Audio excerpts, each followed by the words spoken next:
And there we go. Ambram YouTube channel viewers, got a real treat for you all today. We got former player Kerry Morgan on for a one-to-one. Kerry, thanks for joining me, mate. No problem. Thanks for having me. No, it's a pleasure, mate. Absolute pleasure. So I'll dive into the first question, if that's okay with you, mate. Yep. So starting from the beginning, so you signed your first pro deal at Swansea, following your spell in the youth team there, 2007. Is that correct? Yeah, I signed the first team contract 2007. Yeah. And yeah, I had a few good years with the youth team down there, and yeah, delighted to have the contract, really. Yeah. So obviously you made your debut. Was it 2011 against Brighton in the League Cup game? League Cup game, yeah, that was the first one, yeah, in the League Cup. So your record states so you made 3 appearances for Swansea. Yeah. Do you feel you had a fair crack there for their first team? I think a lot of it is a bit of luck as well. You know, you got to have the manager who favours you as well, and things like that. I believe if Paulo Sousa was there a little bit longer, perhaps I would have had another year or two. But that's football. I thought I'd done what I can to have a few more games, but Swansea just kept on going higher and higher, and obviously they attracted more players and paying money for a lot of players in as well. I remember when I played against Reading in my first league game, and they signed Scott Sinclair that day. And I realised, although I had a good game, I knew I really wasn't going to start next week, which, you know, is just one of them. And it comes down to a bit of luck, but unfortunately, that's football. And there's hundreds of thousands of people like me, and just, you know, just the lines there, so the gap is so small, and you know, like, unlucky for me, I was one of them. Tough whole business to crack as a player, isn't it? It is, yeah, it is. You know, it's fine lines, and like you say, you're playing well 1 minute in the championship, and then you don't kick a ball again in the championship. So, you know, it was hard to take. I few sub appearances as well. I think it was 7 or 8 in total appearances for the first team, which, you know, I'm very grateful for. So, but yeah, I believe I've done enough to have a bit more. But like you said, that's football. Yeah, of course. So obviously you made a lot of loan appearances for other clubs, but there was 2 in particular I wanted to bring up. Obviously, not many young British footballers get to make loan moves abroad, and for you, you managed to get 2, as brief as they were. Obviously, you went to Östersunds in Sweden and CF Balaguer, I think, if that's correct. Yeah, Balaguer, yeah, that's right, in Spain, yeah. So yeah, well, very lucky, really. So were they good experiences then, going abroad? 2 totally different experiences for me. Obviously, it was good that I had company both times with both first team boys at Swansea, and yeah, Sweden was the first one, which was unbelievable, really, from the people you meet out there, how welcome they make you feel, and just the place, the town in general was a great experience, and I loved it there. I was playing regular. I had a few appearances for them. Obviously, they've gone up a few leagues now, which I'd love to go again. Love to go back to the town. Love to, you know, I stay in contact with some people that are still out there now, which love to go back. And then you've got the Spain one then, which I'd never go nowhere near the place again. You know, that was a bad experience. Number one, we weren't really playing. But I remember getting told that we were going to Spain, me and Chad Bond. And I remember Alan Curtis saying, because I weren't really fussed on going, and I remember Alan Curtis saying to me after training, don't worry, this time Thursday you'll be on a beach somewhere. So we thought it was that Spain, so that made us want to go a bit. But when we got there, then the lake was frozen. You know, it was there winter, and it was all frozen over. It was freezing cold. We had to speak to the liaison officer to order out food, because none of them spoke English. So yeah, that was tough, and to be honest, couldn't wait to get home. Oh, fair enough there, mate. So the obvious low move that we're going to come to now is 2009-2010 with Newport County, of course. So what was the appeal to join us at that time then? To be honest, I didn't really know much about it. Alan Curtis was trying to get us to go to as many clubs just to play first team football, or get the experience of, like, if it don't work out at Swansea, then you've got something to you've played in that environment. So I didn't really know nothing about joining Newport. Obviously, probably not underestimated, but didn't realize what it would be like until I actually went. It was one of them after training again. It was like, you and Casey Thomas going, do you fancy going to join Newport? They're a team in the Conference South. Dino was a manager at the time, didn't know him, but obviously know a lot about him. So I thought, yeah, why not? Because at the time of Swansea, it was just, we were nowhere near the first team. We trained separately, 6, 7 of us with Alan Curtis. So that weren't really a good time to be at Swansea for myself. To be training away from the first team, that's all you want to do, and is to train with them, and it'll make you a better player. But I thought, yeah, go for it. Let's go and have a look.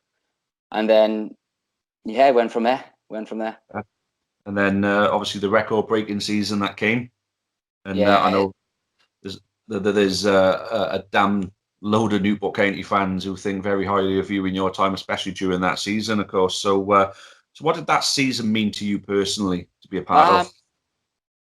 Probably number one, the best season I've had, and number two, probably the best football I've ever played in my career. So, like I said, I totally unexpected for what I thought Newport County would be like.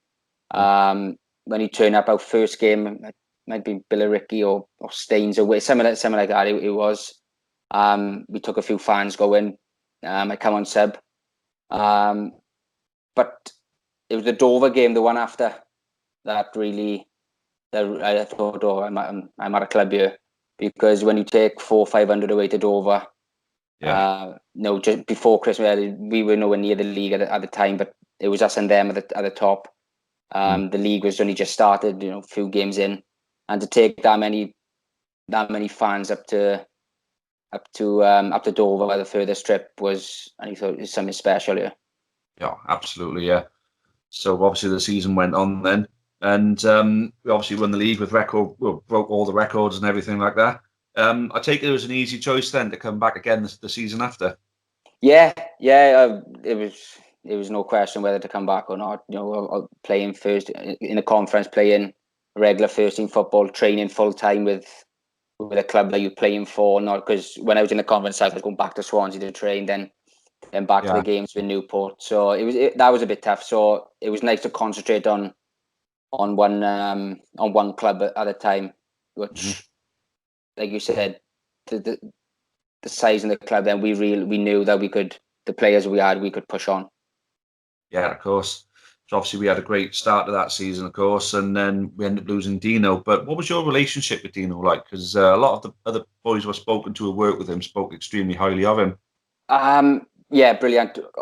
Always there to have a chat to. Always approachable if you needed. But I think it was his man management as well, the way he had them boys playing. I can't remember doing team shape or anything like that in a training session, really, especially in the Conference South.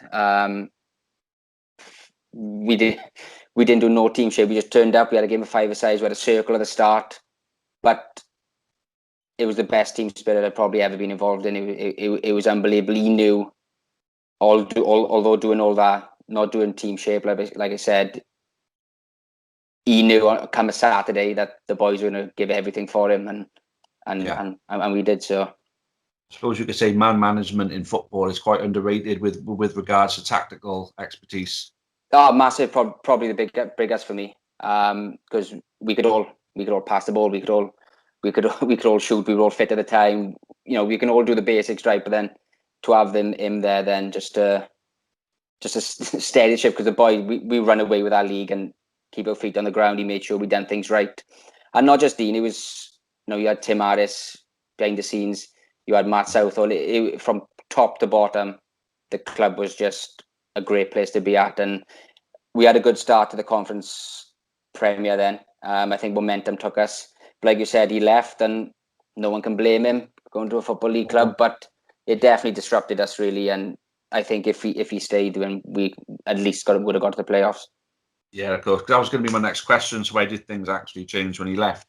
So Yeah, I just think that there was rumours with Craig Reed and Gaz and Rosie. Then who was going to go? I think it just unsettled, and then Tim come in. It was a tough job for him yeah, to just to take over that. But we tried our best. I think we just missed out on it. I think 1 or 2 places away on it. I think we weren't too far away now. no. Because I know, obviously, towards the end of the season, Anthony Hudson came in then, didn't he? And I Yeah, know we finished strongly. yeah. I I think. didn't really played a few games with Anthony again. Amazing coach, amazing coach. But it was that different side to what he had with Dean. Obviously, the Mhm. tactical side he was clued on, and I'm not saying Dean weren't. Dean he was amazing. Like, but it was Mhm. the man management as well that we missed, and Yeah, of course. that unsteadied the boys. Yeah. It's funny to say about Anthony Hudson obviously being a great coach because a lot of other people have said the same thing as yourself. You know, like Gary Warren and Sam Foley, Tim Harris have all said the same about Anthony. So take it as no surprise that he's doing well on the international season at the moment. Then, No, no surprise at all. Well organized, just loves the game, very passionate about what he does, and does things 100% as well. He makes sure that everything's as perfect as it can be, and yeah. there's no surprise there really.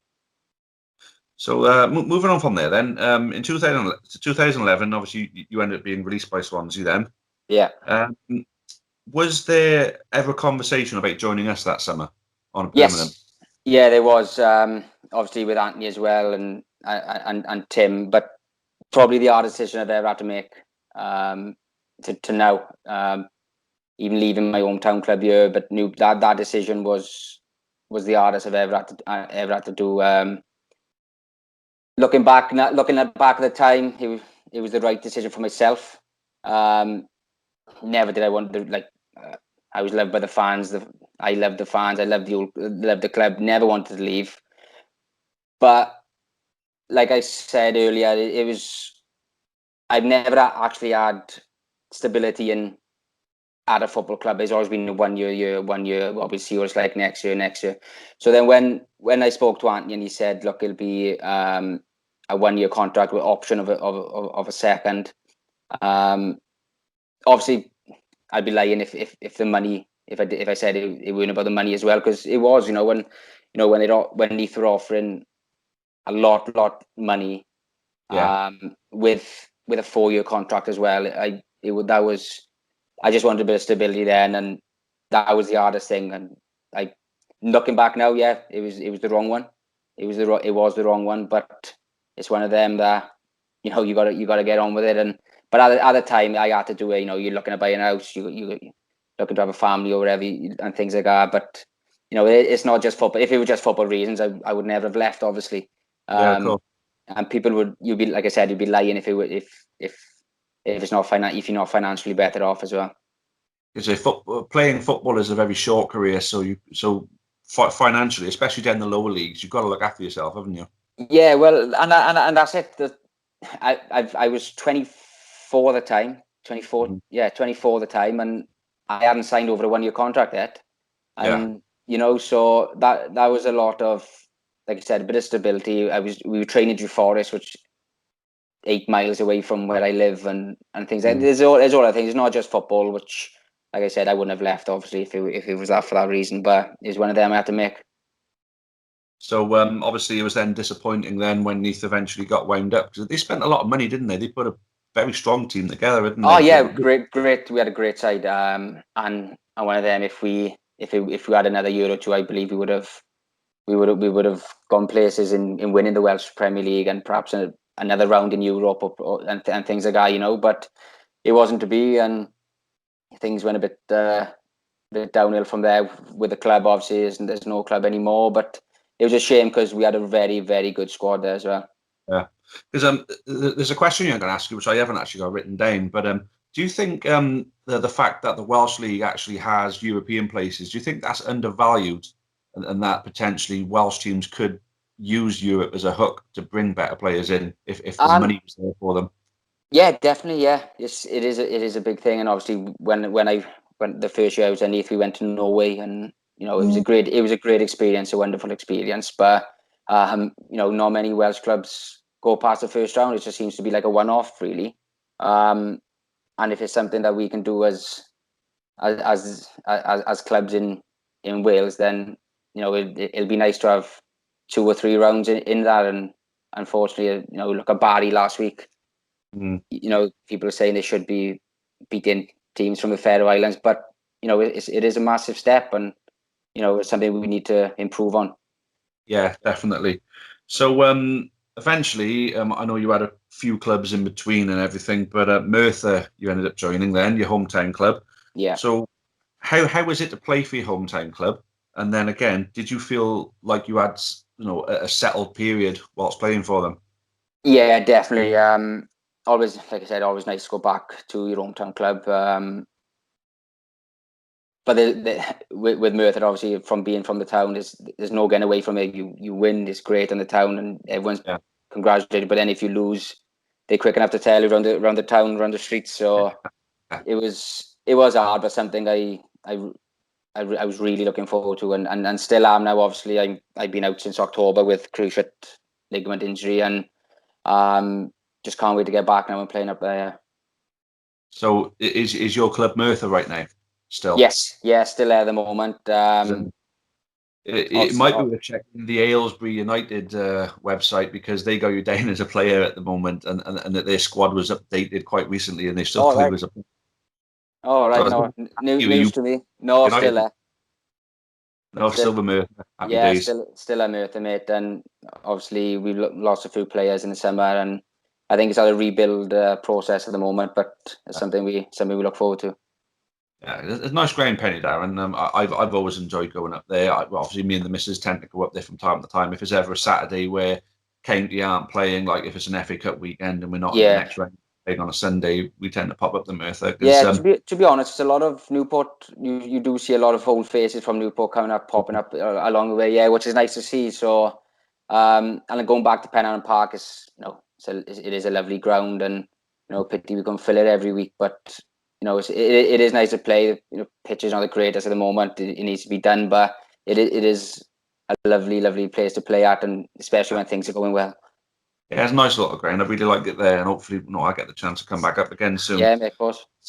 Because I was there for your playoff final. Obviously, you were playing there whilst you had Scott Barrow on the left as well, because me and the missus got quite friendly with Scott, and we Scott to a couple of games. Yeah, he's no, I don't think I was there when Scott was there. Was you not? No, I come when he left. Yeah, that playoff game. I signed after that playoff game. Yeah. That then, right? Okay, but you were there before that, though, weren't you? You were part of a promotion, weren't you? Before that? Yeah, we won the Southern League, South and West, which it was a bit like the Newport season, really. We lost in the playoffs before that to Bolton, but the year after we won it. We won it comfortably. A bit like the Conference South season.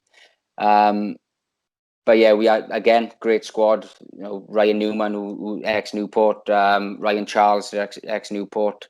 We had a few there. Like, so, it was no surprise when we won it. But and obviously Steve Jenkins, a manager, ex Newport as well. Yeah. So yeah, a few old faces. Yeah, there's a good connection between the clubs, isn't there? Yeah, now it is. Yeah, and so it should be. It's two big clubs. And hopefully we can follow Newport steps and climb the leagues a bit, because they went in the same trouble 25 years ago. I think so. It'll be nice to follow in their footsteps, really. Yeah, that'd be nice. That would, if Merthyr were to make it into League Two one day with County and actually have a South Wales derby again, that'd be great. Yeah, that'd be great. Yeah. So, so do you keep in contact with anyone at Newport now? Or do you tend to come down for any games from time to time? Obviously, I could now because I'm injured, but obviously all the coronavirus have stopped it. But because I play on a Saturday, I find it quite hard, really. So, of course. But we had back in February, I think it was, we had the reunion with the 2010 squad.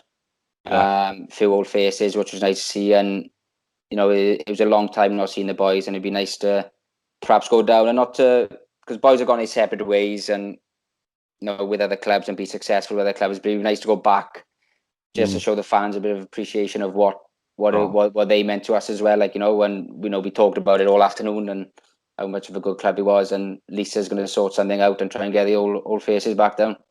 Oh, good. I might try and poach a few, numbers and try and get a few more on this, Yeah, definitely, I definitely. forgot to ask you, how was Vegas for you then? Because a lot of people I didn't. spoke I quite. didn't go. I didn't go. Swansea were in the playoffs that Oh, year. I think so. Tim was asking me all the time, "Are you coming? Are you coming?" So, I left it too late. But some of the stories that are coming back from there oh, sounds like they had a good one. But yeah, something I was gutted to miss out because obviously we done so well with that season. It would be nice to cap off with a trip like that. But unfortunately, I had to go. I had to go back to Swansea then. So that's getting that is, mate. Sorry, I yeah, didn't I realize know. that. I know. Gutted. So, coming at the point where I usually ask, about your future in the game and everything. But one thing I wanted to ask you was about Kerry Morgan Elite Soccer. So, do you want to tell us a bit about that? Yeah, it's something we started during my time at my first spell at Merthyr. We thought there's nothing around the borough with that just offers fun, friendly football really. So me and Matt Yaris, who was out playing at Merthyr at the time, we got our heads together and thought, look, there's a place in the market and something that people under the age of 6 who haven't got clubs, Hmm. instead of them just jumping into the deep end, going to start a new club, we'll start something off. And it's going now of over 500-600 kids we've had in the last couple of years, and we've seen them from the age of 3 growing up. Some of them are 8 and 9 now, so it's Hmm. nice to see them growing up. And we've sent a few down to Newport Academy as well. Really? So yeah, there's a Oh, few boys have gone down, which who we believe is good enough. Because some of the kids now, what they're doing with the football now is frightening even at that age. So yeah, we've been going a while, and something we keep doing all the camps, going around in schools now. So yeah, it's something we okay. enjoy. Right. Yeah, because I'm sure there's plenty of Newport fans who will want to see what you're doing. So, if you've got a link to any website or anything like that, if you can send me after this, I'll put it in the Yeah, no description. problem. Yeah, great. Thank you very much. That'd be brilliant. Awesome. So the final question for you, mate, is the one I ask everybody. Who's the best player you played with and the best you played against? At Newport or ever? Anywhere, anywhere within your career. Um, it's probably the toughest one because um, like Swans, you had Trundle, Robinson, Liam Britton, Alan Tate, Hmm. um, Ferry Border, Bowser at Merthyr as well. Played with him. That is a very tough one. You got Ashley Williams, Joe Allen, Neil Okay. Taylor, who's gone on played for Wales, and even at Newport then, um, Carrie Warren, Sam Foley, Danny Rose, Jamie Collins, you mentioned earlier, Charlie, and some of them boys there, and Reedy scoring 35 goals a year. And in that reunion, we had in February, they were playing our league on the TV, Yeah. um, and some of the goals him and Sam are scoring, and it's no surprise why they've gone on. They went on from there, and Mhm. Reedy was. We knew if it was 0-0, he's going to come up in Rosie, Sam. We knew we were going to get something out of this game. If last minutes, he's going to have a chance. Probably one of the best finishers I've seen, really. And then at the back, Toddy, Gary Warren. Gary Warren's up there with one of the best. Mhm. He was like, especially them 2 years at Newport. Scotty Rogers coming in, and it'll be hard to pick, but obviously it's tough. You got to look at Joe Allen, who've gone on to what he's done. Trundle, who's just unbelievable in what he does, and it's a tough one. You could pick a good side out of them lot. We've mentioned some great names there, of course. So what about against? I mean, is there anyone that you've come up against that you think? Um, as a youngster growing up, the likes of Ramsey and Gareth Bale and things like that, it was you don't really know some as a kid, but obviously they've gone on, Theo Walcott and all things like that. But yeah, that is probably obviously Bale of what he's become. But yeah, when I'm playing against him, Southampton, yeah, probably him. Happy days. No, that's awesome, Alice, mate. That's all I've got for you then, Kerry. So No no, I really problem, mate. appreciate it, mate. Thanks a lot. I'm sure plenty of County fans are going to enjoy watching this. And again, yeah, if you can get us a link for your Kerry Morgan Elite Soccer website, I'll share it in the description here so people can check it out. Brilliant, top man, pleasure. Brilliant. Thanks, Kerry. All the Chris, best, take mate. care, mate. Thank you, pal. Cheerio. Bye. Bye-bye. Many thanks for watching the latest content on the Amber Army channel. Please make sure you leave us a like. Make sure you subscribe for more content, both for the neutral football fan and also plenty of Newport County. Even more Newport County content can be found on the club's iFollow channel on the link above. It is just £4.49 per month to subscribe to that service. And those of you feeling extra generous can also support us on Patreon on the link at the bottom there. That would be a monthly donation of your choice. Thank you again, make sure you've subscribed, and as always, up the county.